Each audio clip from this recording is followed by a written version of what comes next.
welcome. Wonderful good evening, everyone. Tonight's special tanda is the Sarli Instrumental 1943. We have two guests to welcome, Manuel Frantz from Bern and Sasa Vukelic from Zagreb. Thanks for being here tonight with me. What was your first contact with the Sarli? Maybe Manuel, you start. Well, I think my first contact with the Sarli was in my first classes. If I remember correctly, there was a lot of the Sarli, I think mainly from the 50s, although then I didn't know like the differences. And a lot of Canaro and modern orchestras sometimes and electronic tango, but there was also the Sarli. What was your first contact, Sasha? I will go with the same answer as Manuel. Actually, it was at the class. So this Sarli is a typical first class tango.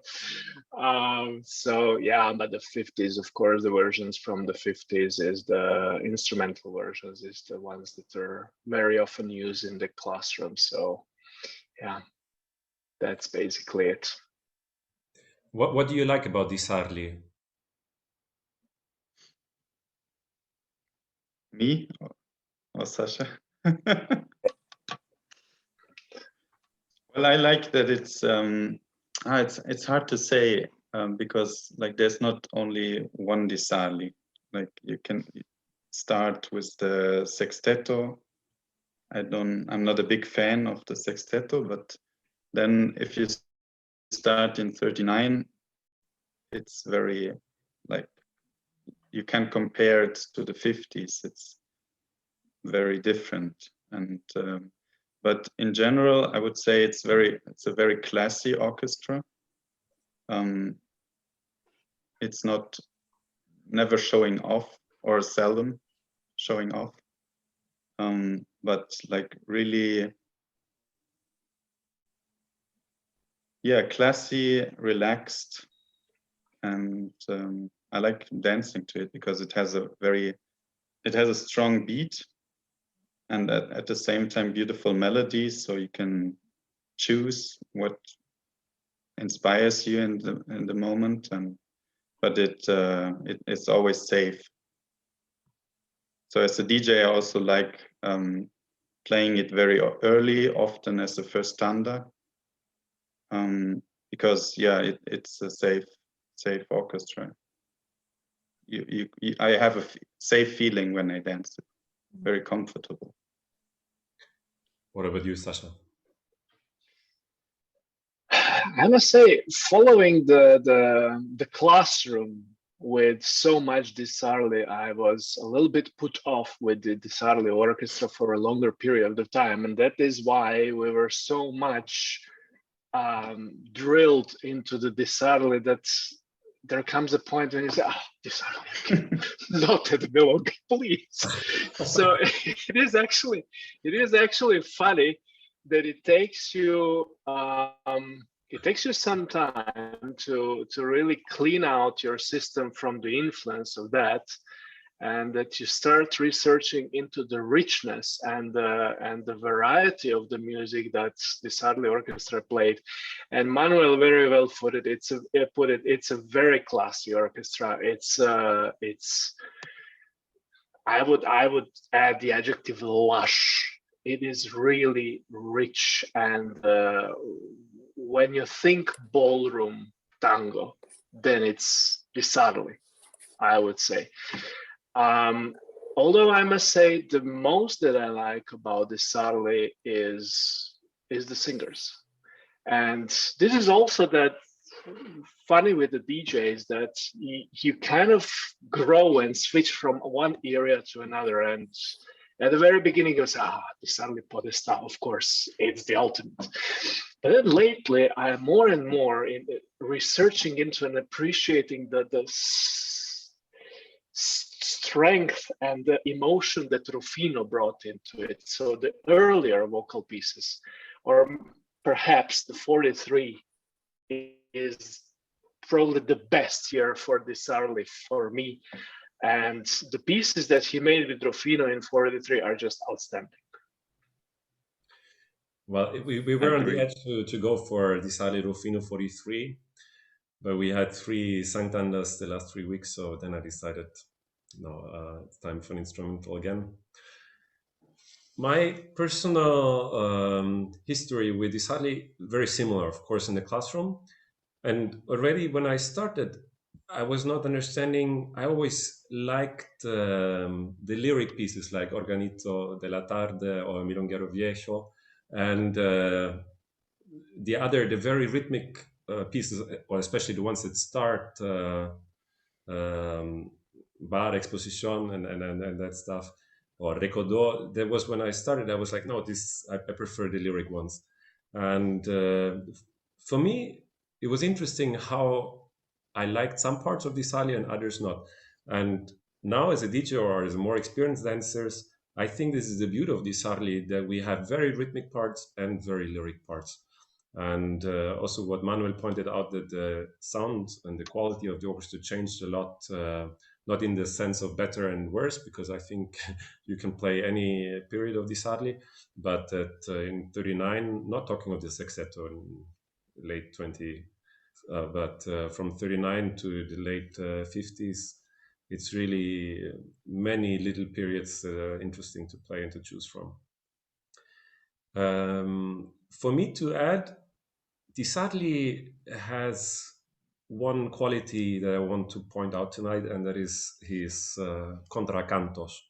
And sometimes you said classy, he's not showing off.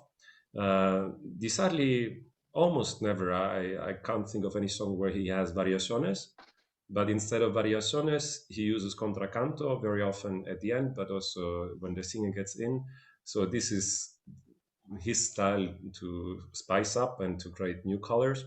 And we will also hear that he uses a lot of chain syncopation in the accompaniment.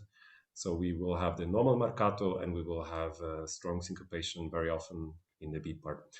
The tanda that I chose are 4 songs from the same year, 43. We already mentioned it. It's again, I call it the sandwich form.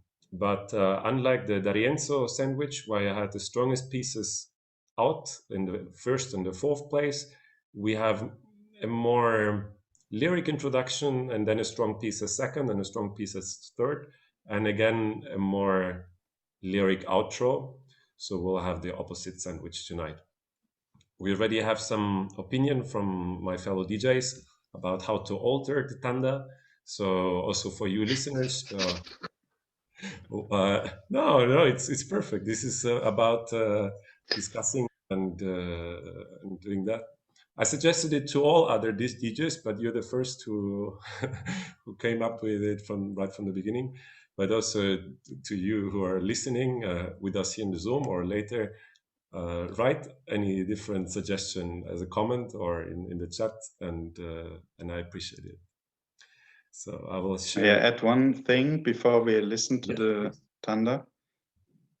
One more thing about Di Sarli showing off. Like sometimes he himself at the piano is really showing off, like with very jazzy piano and very powerful. So maybe I'm not sure if we hear it in the 4 songs that you chose. Maybe.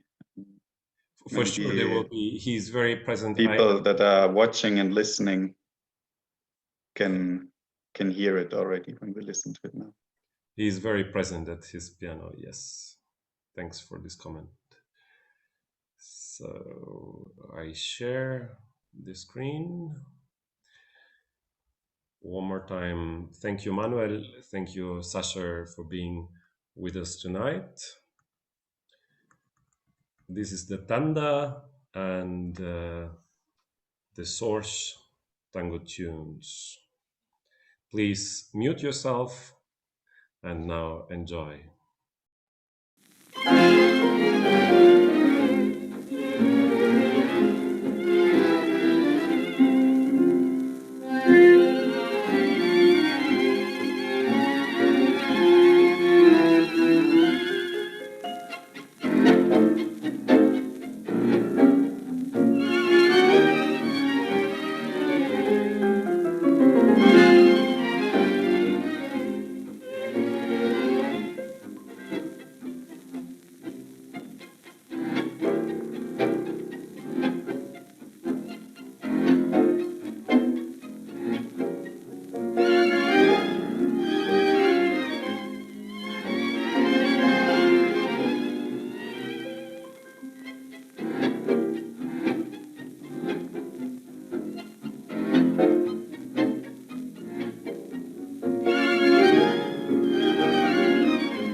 Welcome back.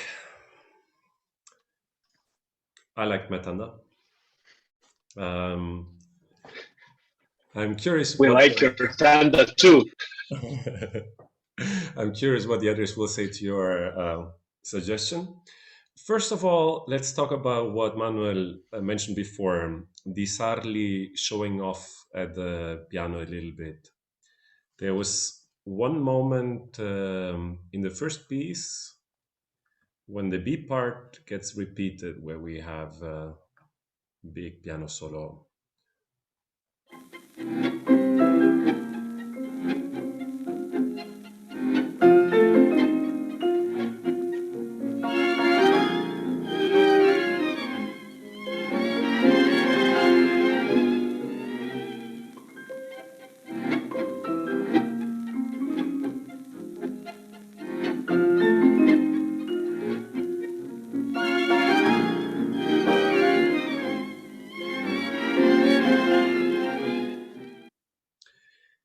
He takes the whole part, 30 seconds, and it's a variation, it's an alternative theme, da da da da, da da da da. And for me, Di Sarli is maybe the best example of these new waves in the 40s, that he builds up the suspension and then gives a release, and then he builds it up again, and by that he's creating bigger frames. I don't know if it's the right word, but direction. He gives a lot of direction into his music. Did you hear other moments where you found Di Sarli's piano in particular interesting? The two of you, my guests. In these pieces, not so much actually. There are others with Rufino, especially, where it's really impressive. Here, I was more surprised to hear so much bandoneon actually, because we always say that Di Sarli, that he almost didn't have a bandoneon. Like you almost never hear it, but at least in the last three pieces, it was very prominent in the end. Yes, in the last one, you have the big bandoneon solo as second last, like the violins get the last one. That is very typical for Di Sarli. And we didn't mention that most famous, I think, is the violin section of Di Sarli that was later in the 50s, 6, 7. And but already here in the 40s, they have beautiful contracanto that they start low and then they repeat it an octave higher and make it even more intensive. And what is typical for the violin section or the solo parts and the contracantos in Di Sarli is that it's played by all the violins. So it's not just the first violin and it plays it alone, but the whole section. But it's very intensive. And maybe let's listen to the end of Nueve Puntos. So first we have the, my favorite contracanto of El Jaguel. So first we have the violin very low, and then it's repeated one octave higher.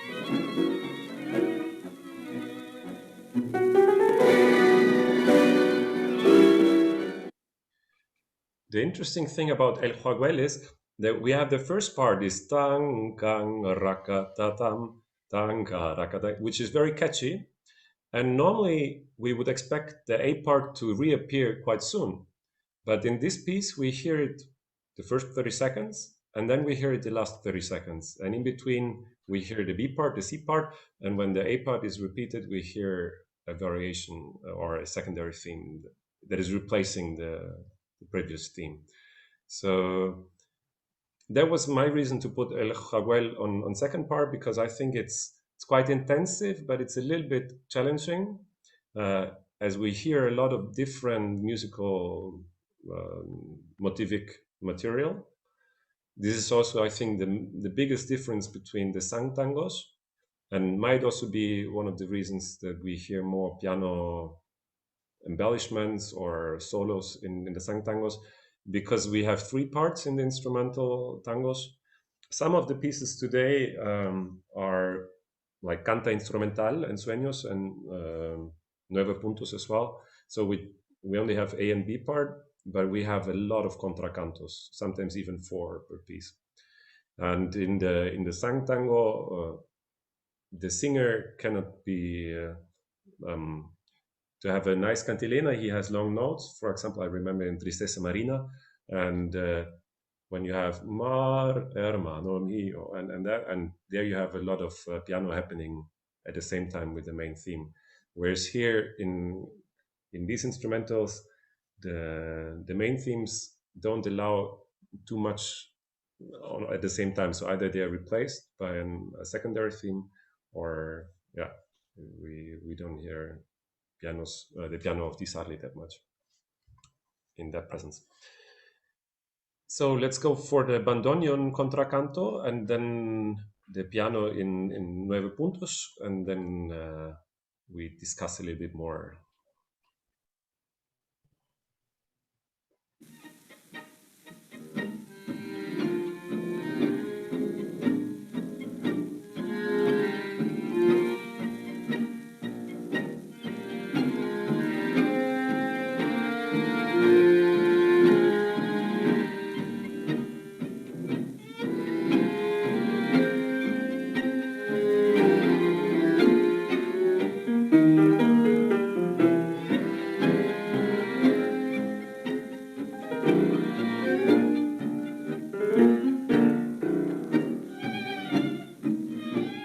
It's actually the same theme that now the violins overtake, and we heard the piano doing the links between the phrases. I start again, the beginning.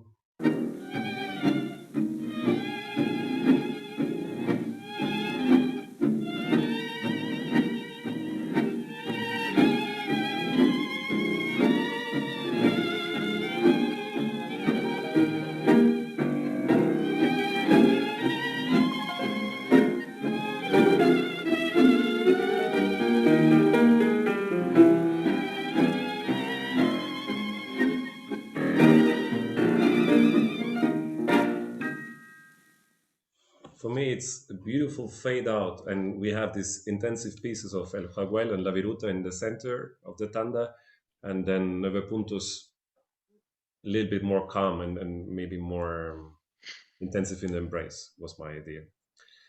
Sasha, you wanted to comment that you danced a tanda and something felt that you would like to change it. I came up with a suggestion to the tanda, so we'll discuss it. I actually used Organito de la Tarde as a second piece, and I reversed actually the order of 9 puntos and La Viruta, because I did dance to this tanda yesterday, and something was missing as a connection between number 1 and number 3. It was just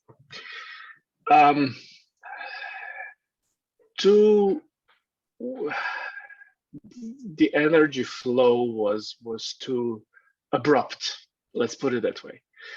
In the dancing, it did not really create the flow of connection between the partners in the dancing. So that's why I started to think about it. I said, okay, what could be different? So I came up with a suggestion. But back to Manuel's comment, actually, that he was surprised that he hears so much bandoneon. It is actually true, because the first thing that you think about Di Sarli is not bandoneon. What you hear, and that is true. Although I would say that there is really a lot of bandoneons, and I could count at least 2. I'm not sure about a third one, but I could count at least 2 in the last piece that you played. And it's just the case that it's not the center of attention. The bandoneon is just the supporting matrix. It goes rum, pum, pum, pum, pum, pum, and most of it does the same thing throughout the song. So he is using the violins, which is the Sarli trademark, plus the little embellishments, the connection with the piano that gives this subtle. I'm lacking a word actually. The classiness. I'll use Manuel's word, the classiness. This, which really gives it interesting. And this bandoneon in the background gives some beat, some rhythmical that you can. So that you can step out of the lyrical note a little bit and do the changes. So that's what I actually found very interesting. There is a lot of bandoneon, but it doesn't stand out, in my opinion, in these instrumental pieces, at least, or with this Sarli in general. Before I play what you suggested as alteration, I would like to comment about the bandoneon. Ensueños has a very interesting structure, and some songs with Rufino have the same, that we hear 3 out of 4 phrases are the same. And it's da-da-dum, ba-da-da-dum, ba-da-dum, ba-da-dum, ba-da-dum, ba-da-dum, ba-da-dum. And that is repeated, the third is different, and then it's the same. And somehow we don't notice it. I never did, until I sat down and I transcribed it, and I was like, oh, it's 3 times the same. But before I was not aware. And one of the reasons is that he loves to also give a different color through a very high, very simplified secondary voice just for one line. But what happens if the violins play a secondary voice? Then we hear the bandoneons playing the main theme. But it doesn't stick out that much because we already heard it. So it's the new that we hear. Let me play the beginning of Ensueños to put the focus on this.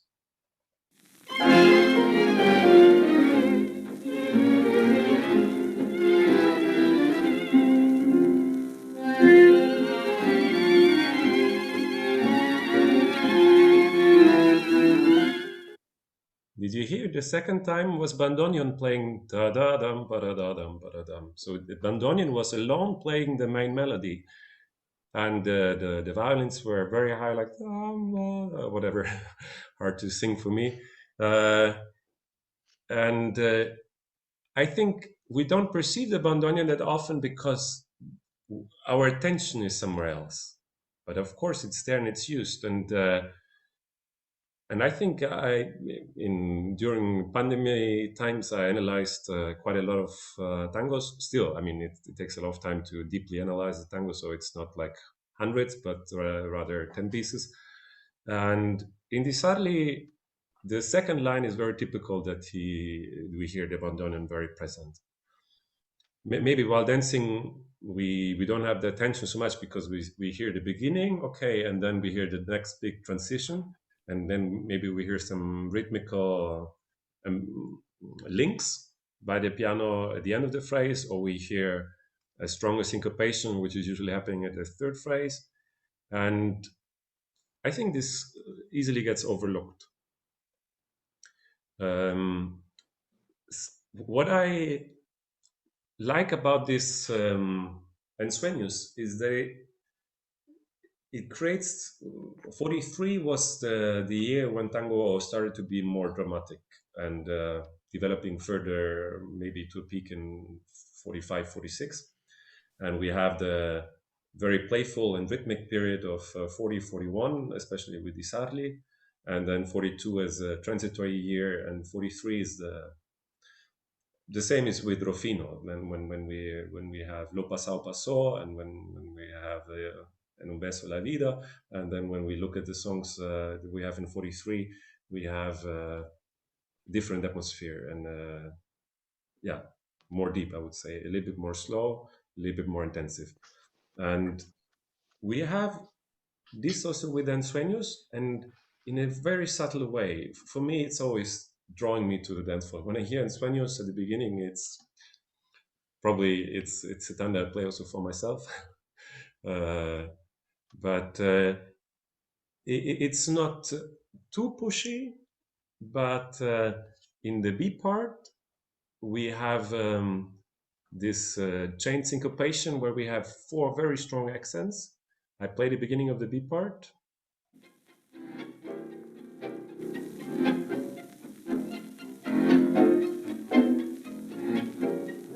So there was this ta-da-da-rankan, ka-da-ka-da-da-rankan, ka-da-ka-da-da-rankan, ka-da-ka-da-da-rankan. And then he plays a lyric phrase in between, and then he repeats the same. For me, one typical thing of Di Sarli is that he's quite, I would even say, sophisticated in how he does the arrangement. He doesn't take too much rubato, but it's not too simple what he's doing. But he repeats what he's doing, and by that we hear it twice at least, and he and Sueños even more times, that the same that we heard at the beginning is repeated and repeated afterwards. Sasha suggested to have Organito della Tarde. That is this song. Sorry, that's the 50s version. 42.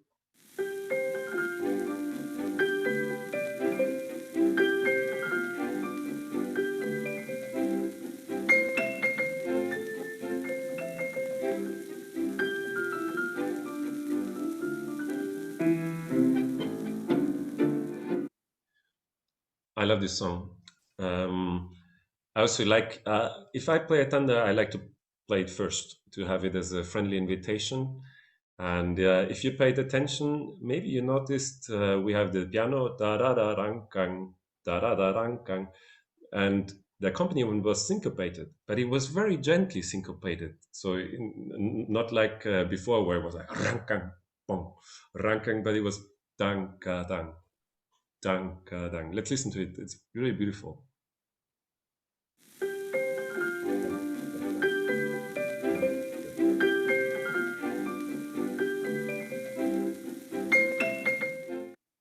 And big piano solo before the whole orchestra starts. When we were talking about Troilo, I said Troilo is the master that sometimes he gets down with the volume a lot. Di Sarli doesn't do it that extreme, also because we have very often the solos with the whole sections for the violins as well as for the bandoneons. But when he takes the main theme with the piano, very often we have this reduced feeling. Not as much reduced as we had in the Troilo Tanda, but this creates this intimacy. And then you have the violin section coming and giving the full sound afterwards. It's beautiful. Maybe let's listen to Organito in full length as the last song today. And you suggested to have Nueve Puntos in as third song and to finish with La Viruta. That was, I remember why I put La Viruta as third song when we were listening to the Tanda again. A very classic scheme in tango is that the A part has one characteristic, for example, a rhythmic, and the B part has a contrasting atmosphere, for example, more legato. And we had that very strong in El Jaguel, that the beginning, it's rhythmic, I would say intense, a little bit more legato, not dry rhythmic, but strong rhythmic. And then when we have the B part, we have a completely different atmosphere with this da-dum, ba-dum, playful. Suddenly, before it was like dark clouds outside, and sun came back. And I find it more interesting to dance when I have these contrasts. In La Viruta, we have the first, very rhythmic and staccato.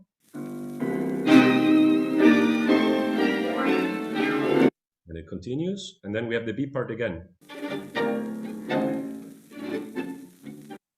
And so we have both parts in the same atmosphere. It gets a little bit reduced that when the B part gets repeated, we have a contracanto, the first contracanto, bigger one.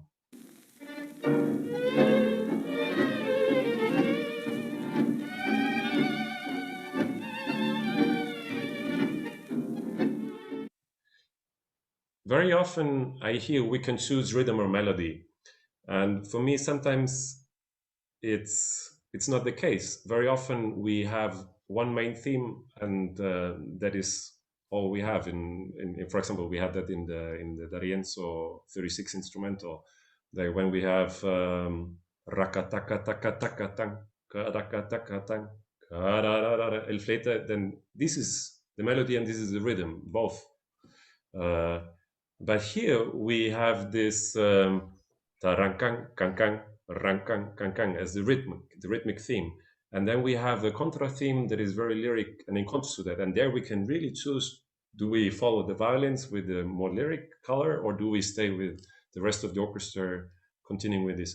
And this Sarli has a lot in this period in 43, and that's why I love these instrumentals 43 so much. They have been re-recorded, most of the songs, except of Ensueños, 52, 53, and even some a third time, 55, 56. Later in the 50s, everything has become more honey and a little bit more stretched. And I also play them at the Milonga sometimes. I prefer to play the early 50s at the Milonga because the late 50s have been a little bit overplayed also in my tango classes that I took when I started. And the 52, 53 versions are a little bit newer and still sound fresh and interesting.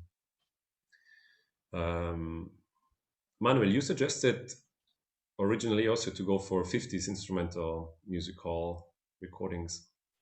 What do you like about these recordings? Yeah, good question. I'm not sure, but I think they are, you said they are more honey. I would say they're even like cleaner, but not in the sense that there's less shellac noise or something, but cleaner, that it's like really the essence of the composition is there.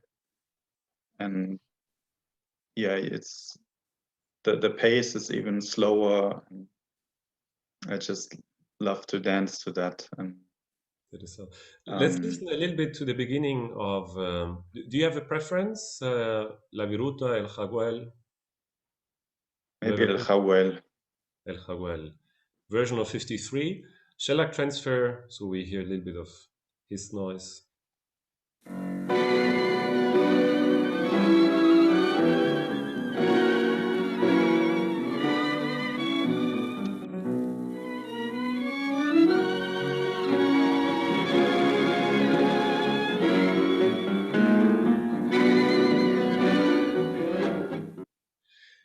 As a classical musician would say, they stay on, how do you say, on the sound. Like when you have like da da da da da da da. Very romantic in classical music, we would say that, very 19th century. We will hear more, just like to have the contrast. Before we had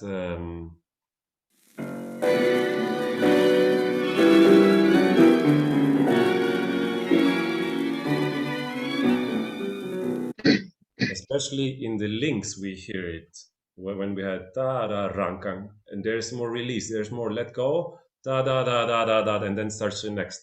When we have the 53, we everything.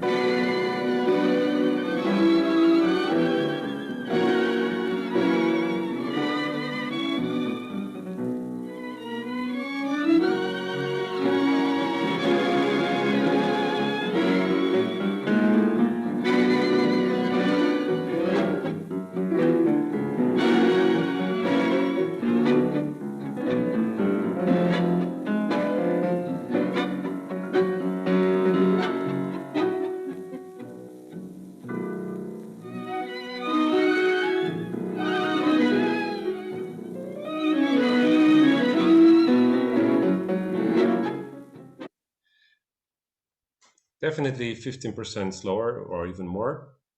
I play both regularly.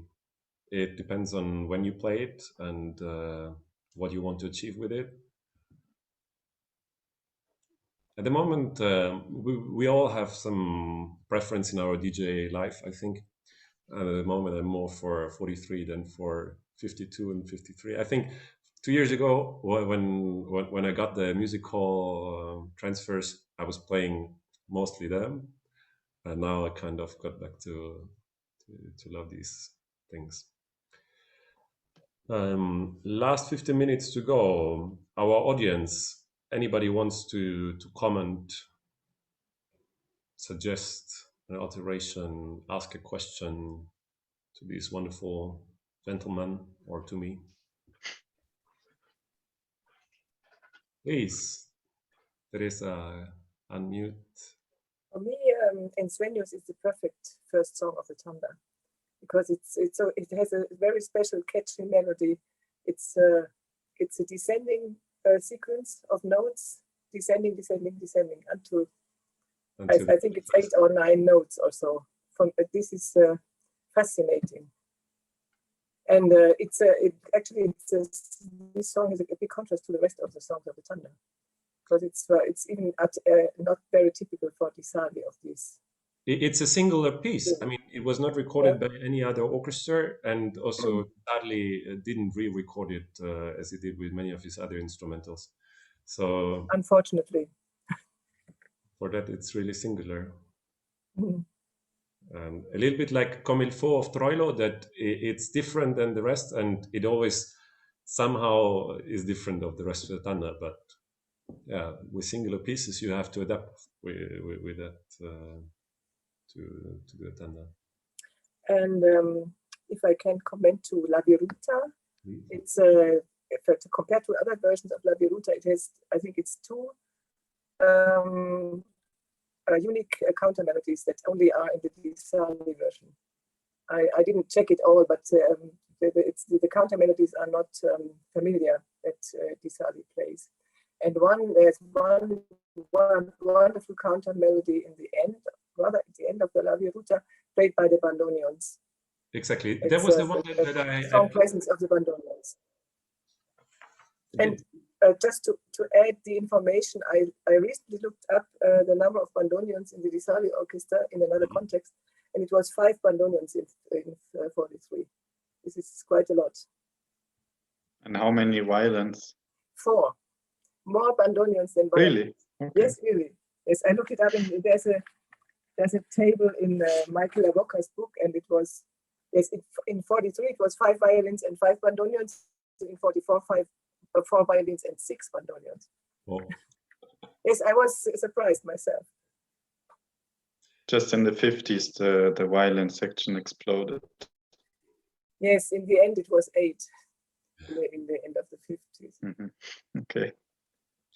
I mean, what I heard or read, better said, somewhere is also that for the recordings they had more.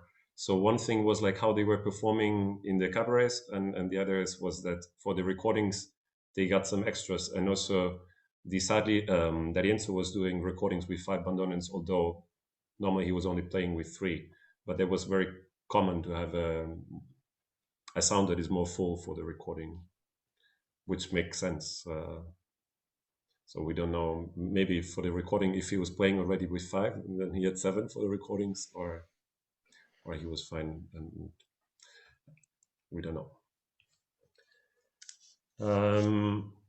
Do you remember which contracanto in La Viruta was it? I noted that there's a nice piano one in the repetition of the A part. You're muted, Teresa. Yeah.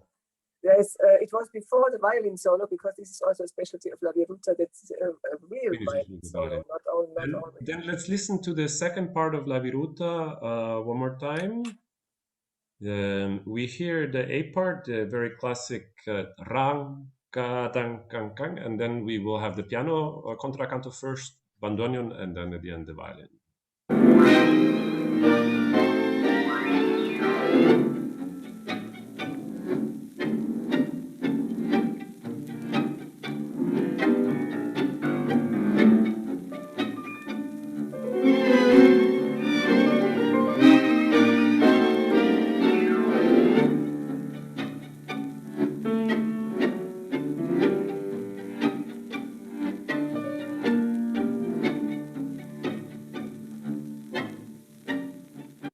Sorry to interrupt. I was just thinking about that the theme of La Viruta is a little bit similar to Comparsita, that it's not so much a melody, but more a pattern that is jumping when we have this ta tan kan kan, ta ran kan kan, karaka kan karang. And he plays a very similar contracanto than he plays also at the beginning of the 42 Comparsita. Very low, and yeah, you can check that out afterwards. Maybe it's beautiful. One more time. I start with the piano.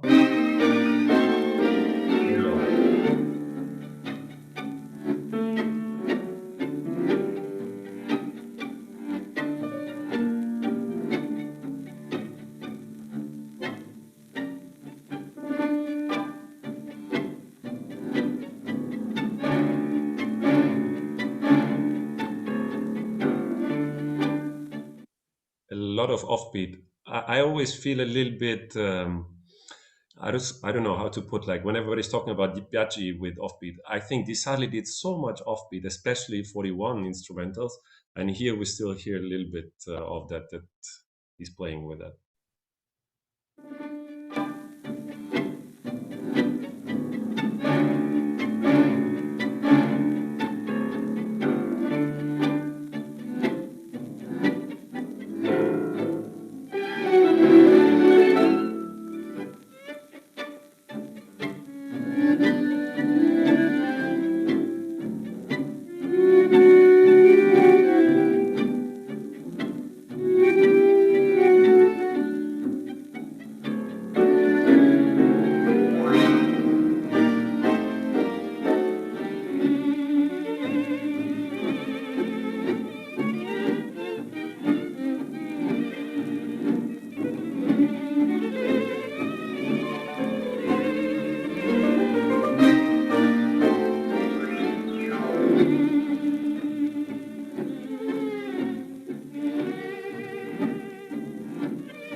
For those who are not yet the music experts, the contracantos very often start after two phrases. So 4 phrases form one part.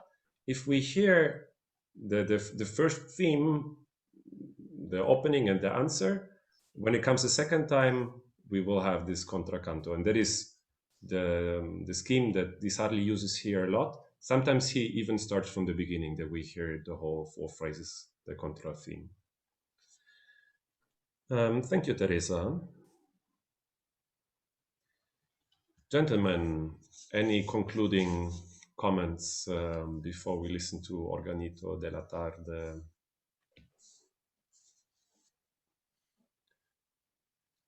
Something that you discovered these 15 minutes?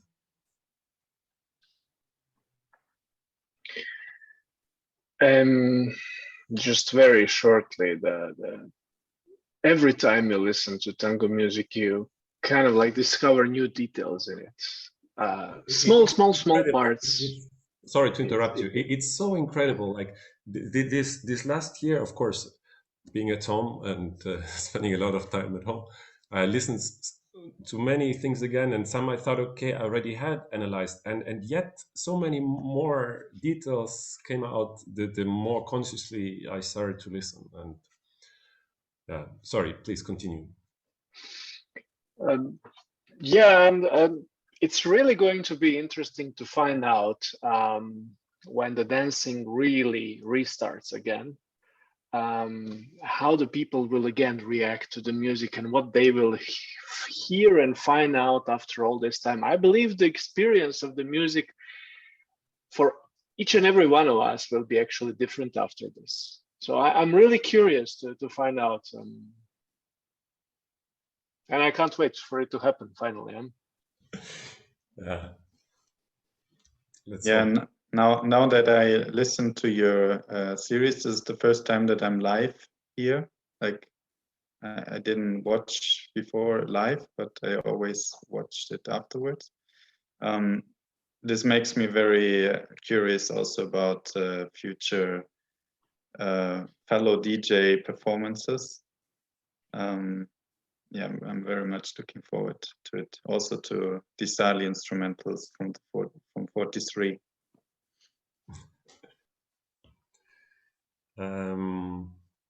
Any other questions from the audience, from our dear participants? Something you discovered in this last hour you want to share, or a question, or something you didn't understand that we mentioned? Now is the moment.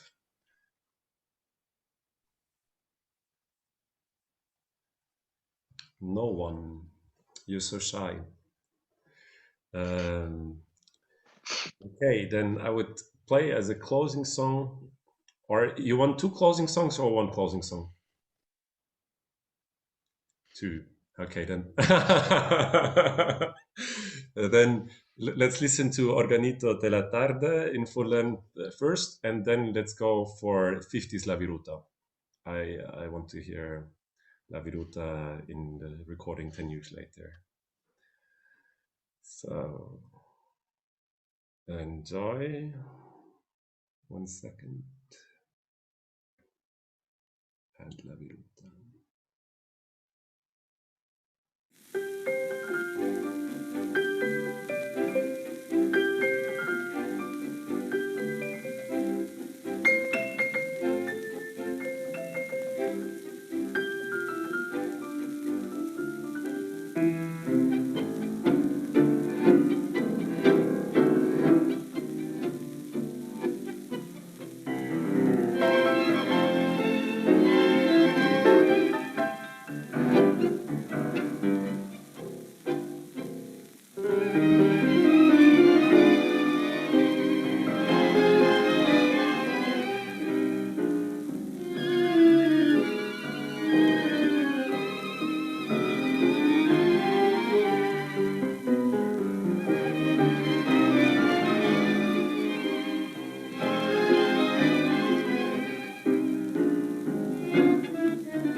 I have to comment on that. What you also notice that we have this very high contracanto as finale, and it was again more than two phrases. It's his signature in this period, and that he also has. Organito della Tarde has the opposite structure, that it has this, I would say, beautiful day color at the beginning, and then it has the more minor colors, like minor from the tonality, in the B part. Whereas with El Jaguel, we had more dark colors for the beginning and the positive colors for the B part. So it works in both directions. And I think it's very important that we all, but in particular DJs, are aware of A and B themes. Sometimes we only think, okay, this is a very rhythmic tango, but the B part can be in contrast and make it balanced, or can be the same, and then we might have a secondary theme that creates a contrast. And I think that makes the Sarli so great for dancing, because the music is very balanced in itself. We have a strong rhythm, we have lyric parts, we have in this tango in particular, it was a lot of reduced sound because of the piano solos that was recurring whenever the A part came back. Yeah, that makes the Sarli different from Jose Garcia, for example. That some also play in 43. So for the last, we hear La Viruta 52, Shellac Transfer Tango Tunes.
He didn't change much of the arrangement or of this arrangement, but sometimes the piano was more present than before.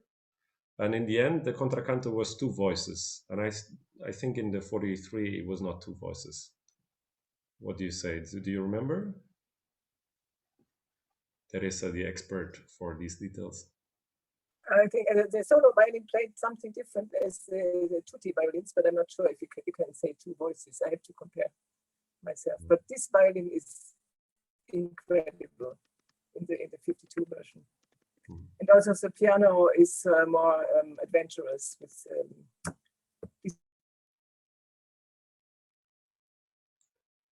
Now I don't hear you anymore.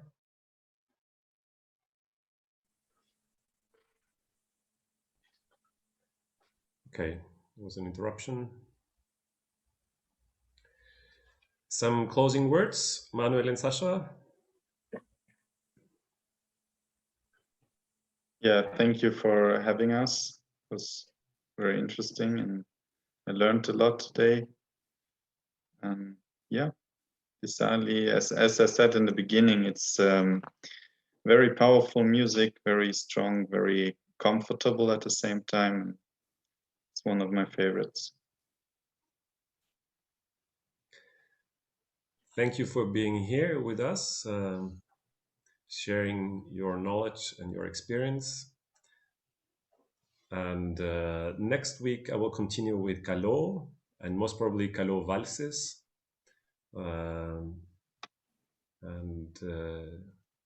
Yeah. Thank you. Helmut, thank you for inviting us, and see you all very soon at the dance floor. I hope that. Thanks, gentlemen. Have a good night. Thank you. Bye. Bye. Bye. Thank you.